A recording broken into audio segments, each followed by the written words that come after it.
Voilà, que tout d'un coup, c'est le printemps, le jardin est magnifique et c'est à l'extérieur que ça va se passer. Ça rend la chose encore plus vivante et encore plus intéressante. Il faut trouver le site, il faut trouver l'équipe organisatrice, après il faut trouver les jurys, et puis après il faut impliquer les écoles pour qu'elles nous envoient les jeunes. Oui, on a bien révisé.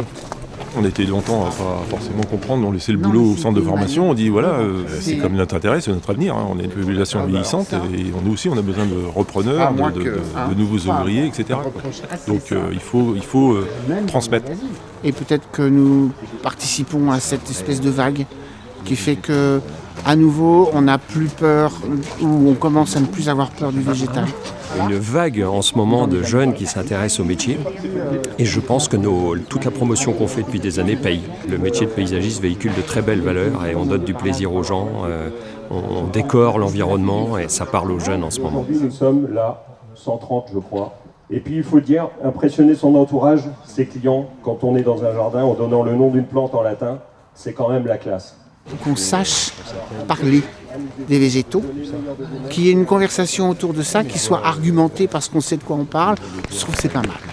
Les kangourous vont être lâchés toutes les 5 minutes dans le jardin. Les pépinières d'Aile, ça s'imposait, les jardins d'Aile, le site emblématique du végétal dans le centre-Mans. Le groupe 6, je vous laisse sortir s'il vous plaît. Le végétal, c'est assez compliqué, hein. Il faut les reconnaître, il faut savoir les agencer, il faut conseiller les clients, il faut connaître la terre, là c'est la base, hein, le terroir, et ça c'est un métier de passion.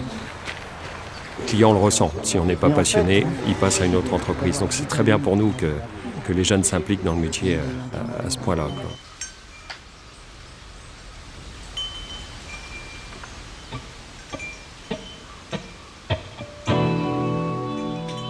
L'activité paysage qui est très importante dans la région avec des centres de formation comme le lycée de Coutances. S'ils veulent réussir professionnellement, quand on connaît le végétal, il y a très peu de monde qui maîtrise vraiment la chose forcément aussi bien.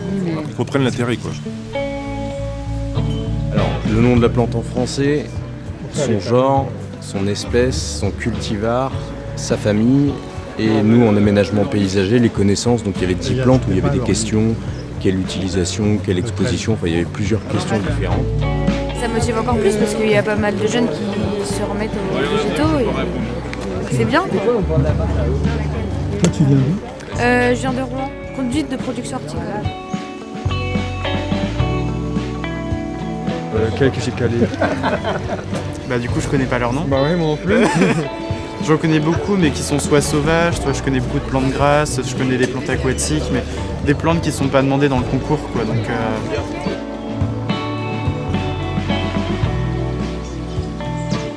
ça me fait plaisir de voir beaucoup de monde et de voir surtout des jeunes. Voilà. Donc j'ai fait un BTS aménagement paysager et là je fais une formation compositeur végétal. Enfin, on ne peut pas aménager les jardins sans connaître le plan. Tu sais que tu le sais pas, oui. Il y en a d'autres que tu cherches, ouais. Et ça reviendra plus tard. Mais je suis pressé, c'est de voir la correction, quoi. Il va y avoir toute la période des résultats, les notations, hein, les décisions du jury. Et puis cet après-midi, je crois qu'il y a une visite du jardin. Et puis après la visite du jardin, il y aura la remise des médailles, le Graal pour certains.